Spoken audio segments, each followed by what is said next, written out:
ఈ యొక్క అదృష్టము అందరికీ రాదు, అన్ని వేళలా రాదు. ఆ బీజం పెట్టేటప్పుడే ఆ యొక్క కార్యక్రమానికి ఒక రూపురేఖలు ఏర్పడతాయంట. విత్తనం మంచిది పెడితే చెట్టు మంచిది వస్తుంది, దాంట్లో పంట కూడా బాగా. సంకల్పం ఇది ఏందనంటే ఒక సంకల్పం చేయాలి, ఒక కార్యక్రమం చేయాలి. ఎట్లా అనుకున్నాడు ఆయన? ప్రేమతో అనుకున్నాడు.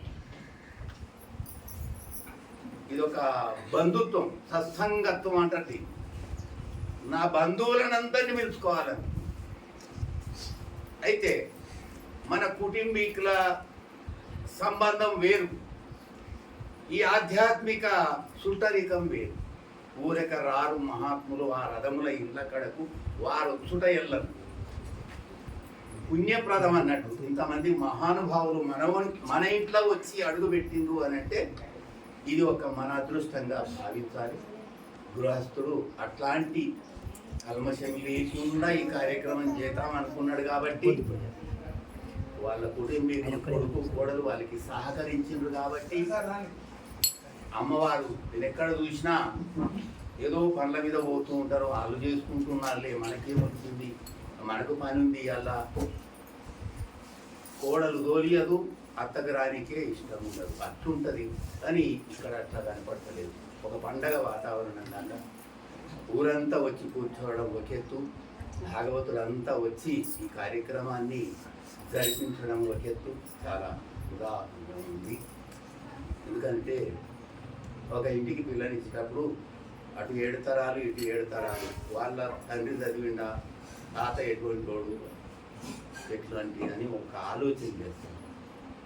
అట్లా ఆలోచన చేసి తెచ్చుకున్నటువంటి కుటుంబం కూడా అట్లా సహకరించింది. కాబట్టి ఒక్కొక్క దగ్గర ఎట్లుంటుందంటే ఇట్లా కార్యక్రమానికి వచ్చారట అందరు కూడా, నా కొడుకు పిల్లని ఇస్తలేడే, ఎవరు ఏం చేయాలని ఆమె ఆలోచన చేసిందంట. ఆ 10 మందిలో వాళ్ళు అనుకున్నారంటే ఇది మంచిదైతే దీనికి ఎవడన్నా పిల్లని, ఇది గయ్య కోడలన్నా నిధులని అని అనుకున్నారట. ముచ్చటించుకున్నారంట.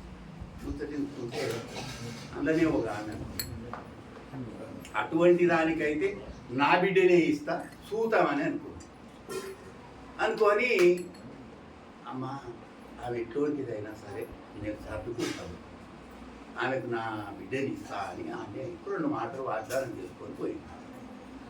అయింది అనుకున్న కాడికి మాట ముచ్చట అయింది. కొన్నాడు పెళ్లి పెట్టుకున్నాను, పెళ్లి అయిపోయింది. పెళ్లి అయిపోయినాక కొన్ని రోజులు జరిగింది, 3 నెలలో 4 నెలలో జరిగింది. ఈమెకు మనసులో ఎప్పుడు నా కోడలను బదలాం చేయాలి, ఆమె ఊకోదు కదా, ఆమెకు ఉన్న గుణమే అర్థం.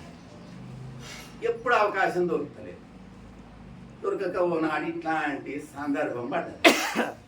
రేపు మన ఇంట్లో గీత పెట్టుకున్నారే, అందరు వస్తున్నారు, మంచి మంచి మంచి మంచి వాళ్ళు వస్తున్నారు, నువ్వు నా కోడలివి, నేను ఎట్లుండాలో నువ్వు అట్లుండాలి, ఒక పరీక్ష పెడదాం అనుకున్నా నీకు, మరి ఎట్లా అమ్మా అత్తమ్మ అడుగు, నేను ఎటువంటి దానికైనా నేను నీ కోడలి, నువ్వు ఎట్లా చెప్తే అట్లా వినేదాన్ని. వచ్చినా అవునే 10 మంది వస్తారు, 10 మంది రా, నేను నాకు పెద్ద మనిషిని కదా, నాకు ఒక పీట వేస్తారు, పీట మీద నేను కూర్చుంటా, అన్ని పీటలు వేస్తారు అందరికీ, నువ్వు ఏడ కూర్చుంటావే, నాకు అంత మర్యాద తెలియదా అత్తమ్మా, నువ్వు పీట మీద కూర్చుంటే నేను చాప మీద కూర్చుంటా అన్నా. అవునే మరి అక్కడ పీటలు లేక నేనే చాప మీద కూర్చుంటా అత్తమ్మ, చాప ఉన్నా కానీ తీసేసి నేను నేల మీద కూర్చుంటా అత్తమ్మ.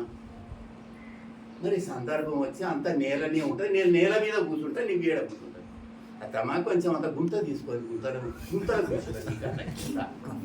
అయ్యో బిడ్డ, మరి నేనే గుంతలు కూర్చుంటే ఇటుక పిల్లలు నీ మీద వేస్తా, నీ మీద కూర్చుంటా అటువంటి అసలు కోడలు కంట్రోలు లేదు మనకు. మంచి సాత్వికమైన ఇట్లాంటి కార్యక్రమాలు జరుపుతుంటే బాబు ఉన్నాడు వంశోద్ధారకం, వాడు చూస్తున్నాడు కార్యక్రమం అంతా. మా అమ్మ నాయన మా తాత ఇట్లా చేసి నేను కూడా చేయాలని రేపు వానికి సంకల్పం. ఇది మన హిందూ సాంప్రదాయం కాబట్టి ఇటువంటి కార్యక్రమాలు జరుపుకోవడం చాలా ఎందుకనంటే హిందూ ధర్మం ఎక్కడెక్కడో పోతుంటాం చూస్తుంటాం. ఇప్పుడు ఏందో మేము హలో అంటే ఆ ఫోన్ కనిపెట్టినోని భార్య పేరు అంటారు. హలో హలో హలో అంటున్నాం మనం కూడా. ఎందుకనంటే వాడు అన్ని కోట్లు తయారు చేశారు, ఖర్చు పెట్టి ఏం పేరు పెట్టాలి ఫోన్కు అని అంటే, ఏందయ్యా ఇంట్లో కష్టపడి నేను సలహా ఇచ్చి మా అమ్మగారు తెచ్చిన సొమ్మంతా నీకే ఇచ్చి ఏం పేరు పెడతామంటారు, నా పేరు పెట్టాను.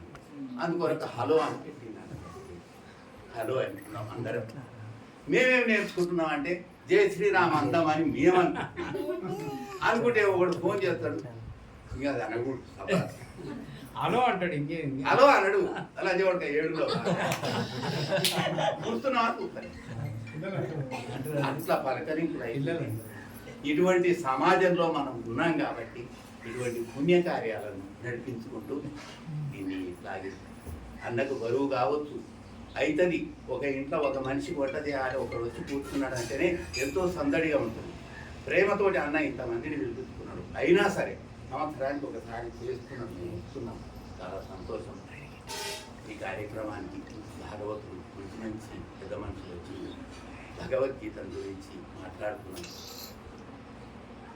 అన్న మన పడకలు హరికిషన్ రెడ్డి గారు రిటైర్డ్ ఉద్యోగి, ఎంతో శ్రమకు వచ్చి ఈ కార్యక్రమాలకు వస్తూనే ఉంటాడు. ఆయన యొక్క తెలిసిన 4 మాటలు చెప్తూనే ఉంటాడు. మనం విందాం వారి మాటల్లో అన్న మాట.